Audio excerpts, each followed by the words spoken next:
Louis XIV, surnommé le Roi Soleil, a régné sur la France de 1643 à 1715.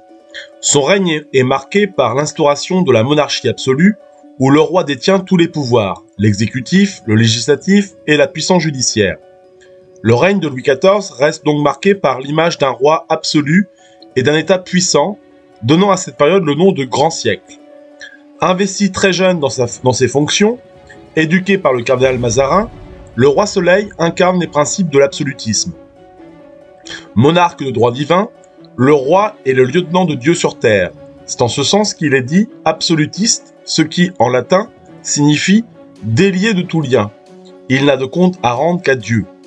Le château de Versailles et la cour royale ont joué un rôle central dans cette stratégie de la confortation d'un pouvoir personnel et va devenir très vite un véritable symbole de sa puissance. En 1661, Louis XIV décide de transformer le modeste pavillon de chasse de son père en un somptueux palais. Le château de Versailles devient rapidement le symbole de la monarchie absolue. Les travaux dirigés par des artistes renommés comme André Le Nôtre, Louis Le Vau et Charles Lebrun aboutissent à la création d'un palais d'une splendeur inégalée. Louis XIV choisit au début de son règne le soleil pour emblème. Le soleil, c'est Apollon, dieu de la paix et des arts. C'est aussi l'astre qui donne vie à toute chose, qui est la régularité même qui se lève et qui se couche. À l'instar du dieu, Louis XIV, héros guerrier, protège les arts. Il est le dispensateur de toutes les grâces. Partout, le décor de Versailles mêle les représentations et les attributs du dieu, laurier, lyre, trépied, aux portraits et aux emblèmes royaux. Près de 20 ans après les débuts des travaux, Louis XIV installe en 1682 définitivement sa cour à Versailles. Cette décision n'est pas anodine. En concentrant la noblesse à Versailles, le roi peut mieux la surveiller et la contrôler. Depuis ce lieu, Louis XIV dirige un État centralisé et absolutiste qu'il a bâti autour de sa personne. Le monarque réside dans le corps central du château, au premier étage, où 3 appartements lui sont réservés. La vie à la cour est régie par un protocole strict et une étiquette rigide, obligeant les nobles à se conformer aux volontés du roi. Offrant suffisamment d'espace pour loger les courtisans, le château et ses dépendances deviennent le symbole de cette noblesse prête à tout pour loger près du roi, lequel respecte ainsi la tradition de la monarchie qui veut qu'il soit accessible. Sous l'œil du souverain, les grands ne complotent plus. Ils résident soit aux armées, soit à la cour, attentifs à plaire et à servir. Intimidant, majestueux, renseigné sur tout par ses espions, le roi contrôle tout. Louis XIV centralise encore un peu plus son pouvoir en supprimant la fonction de Premier ministre après la mort de Mazarin en 1661.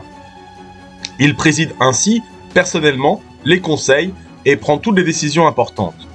Versailles devient ainsi le centre névralgique du gouvernement où se prennent les décisions politiques, économiques et militaires. À cet effet, la fameuse galerie des glaces du château, construite entre 1678 et 1684, devient l'un des éléments les plus emblématiques du château. Elle est en effet utilisée pour impressionner les visiteurs étrangers et les courtisans, montrant ainsi la richesse et la puissance de la France. Les nombreuses fêtes et cérémonies qui s'y déroulent renforcent encore l'image d'un roi puissant et glorieux. Outre les bâtiments, les jardins du château de Versailles sont l'un des exemples les plus emblématiques de l'art des jardins à la française. Ils s'étendent sur environ 800 hectares et sont le fruit de 40 ans de travaux. Louis XIV considérait ainsi les jardins aussi importants que le château lui-même. André Le Nôtre, avec l'aide de Jean-Baptiste Colbert et de Charles Lebrun, a transformé les bois et marécages en un espace harmonieux et majestueux. Le Nôtre a créé une grande perspective qui s'étend de la fenêtre centrale de la galerie des glaces jusqu'à l'horizon, en passant par le parterre d'eau et le grand canal. Les jardins de Versailles ne sont pas seulement un lieu de beauté, mais aussi un symbole de la puissance et du contrôle de Louis XIV. Chaque élément est conçu pour refléter l'ordre et la grandeur du règne du Roi Soleil.